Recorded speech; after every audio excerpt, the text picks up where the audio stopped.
As a result of a minor accident I had when I was a child, my consciousness was interrupted for the first time that I can remember. I had fallen off the bike, as usual, and passed out as a result of the hit.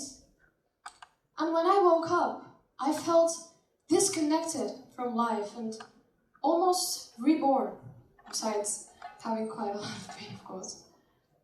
Fainting can sometimes be confused with a deep sleep.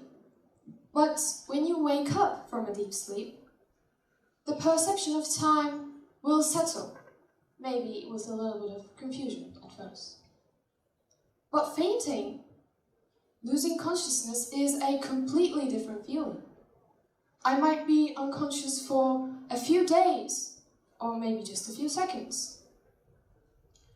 As if I was in a vacuum, unable to realize the perception of time. And when you think about it, how similar it is to anesthesia, right? Anesthesia, as we can also call the modern kind of magic, causes people, human beings, to turn into objects. And then we expect these objects to turn into human beings, again, over some time. At this point, the following question comes to my mind.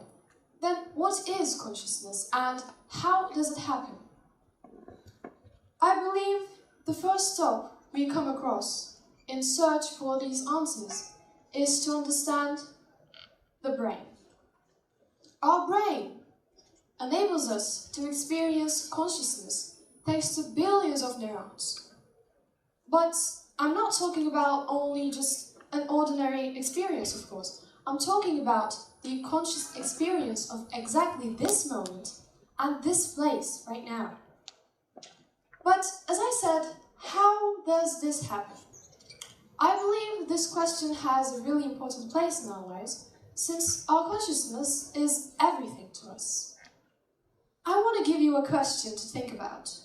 Can you imagine the existence of a world that we are not conscious of? Now, since we all accept that our consciousness happens because of our brain, I want you to think that you are one. You are trapped in a bony covering and meninges that are made of 3 layers of tissue. Your only access to the outside world is an ongoing electric current. Imagine, after all, there is no sound nor light inside the skull. So our efforts to understand and perceive our environment is just a prediction. A conscious assumption that our brain makes about what is happening around us. And in other words, we can also say our perception is the most optimal and powerful prediction that our brain makes about us, our environment, and just everything. Let's now reinforce this with an example, but more like an experiment. I'm sure that you have already seen this before, but now I want you to look at this situation more than just a fun illusion. At first, we all see A and B as different colors, right? But if I connect these two squares with a line of same color, then you will indeed begin to see A and B as the same color. Still not satisfied?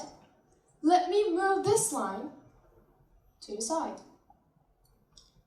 We still now see A and B as the same color.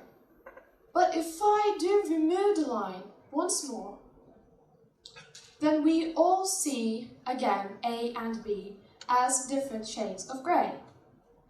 Now, this is because our brain has so rigidly placed expectations and experiences in the visual center that the presence of the shadow of the object in the picture causes us not to perceive the picture as it actually is.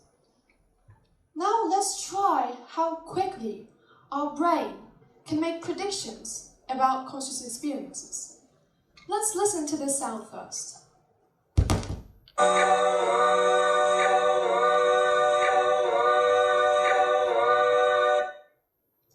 Now, it does not make any sense, right? It just sounds, I don't know, weird.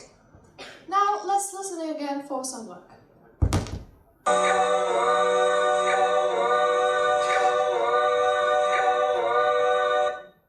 It is still difficult to understand what it means or what it is. But now I want you to listen to this sound this way.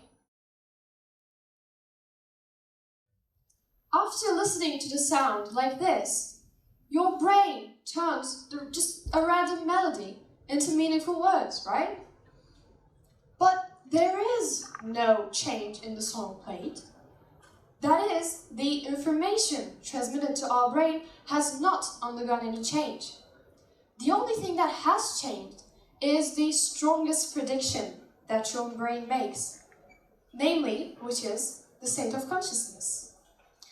And as we understand from this situation that our consciousness is not only affected by the outer world, but they're also affected by our inner world. That means we don't just perceive the world as it already is. We do and can also, in a way, generate it. At this point, the following question comes to my mind. Then, what is what we call reality? And how can we distinguish reality from hallucinations? And I believe it is important to first define hallucinations in order to understand reality. If we all accept that hallucinations are uncontrollable perceptions, then we are all now here hallucinating as well. But only our brain can control these hallucinations.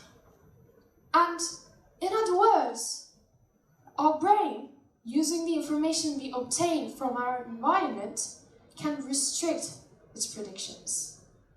And actually, whenever we think that we are consciously perceiving, we are hallucinating. But when we do agree on these hallucinations, then we call them reality. The perception of self is not much different either. Self-perception, at its most basic, correlates to the organismal mechanism that ensures the continuation of the vital functions of our body.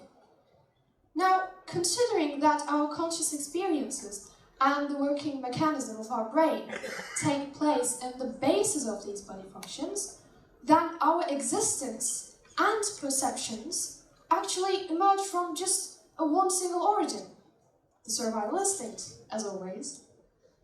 And in short, our perceptions of the world and of ourselves occurs through and because of our bodies. Especially recently, understanding ourselves has become more prominent in order to gain a place in society within the boundaries of the world, of course. But that is why it became important to be, as we all know, fully present and to be aware of what we are doing and what is happening around us. Also, not being overly reactive or overwhelmed about what's happening. So, let me just put it in one word: mindfulness. While mindfulness activities reduce stress, it also enables us to gain awareness and insight about our self-perception. So I talked about self-perception, the continuation of life, and the state of consciousness. But curiosity, that constantly gnaws at us, pushes us towards learning and understanding these phenomena. As I said, the consciousness is the cornerstone of all. And when it ceases, there is absolutely nothing for us to wonder or fear.